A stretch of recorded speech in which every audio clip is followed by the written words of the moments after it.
What you've just said there, I mean, if you win the cup final, this team is going to be, the greatest team in Crystal Palace's history. But in terms of what you've just said there about teams of the past, I said this, and listen, I'm not a Crystal Palace fan, so who am I to tell you what to think? Depends what you say. Do you think this is the best team you've had in the Premier League yet, or you've got the best individuals? Because we were looking at it compared to teams who've been in cup finals, and we felt that was the case. Well, I think you have to look at the arc of the last 12, 13 years. Prior to this current stay in the Premier League, which started in 2013, we haven't spent more than a single year in the Premier League at once. We get relegated, we come back.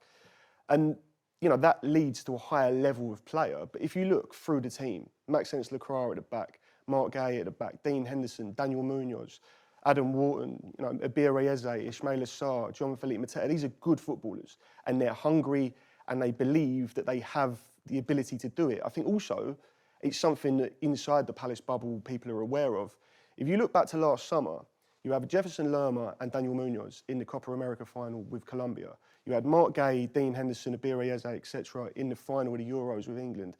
You had John Philippe Mateta getting to the Olympic final with France. None of them won it, but they all got there.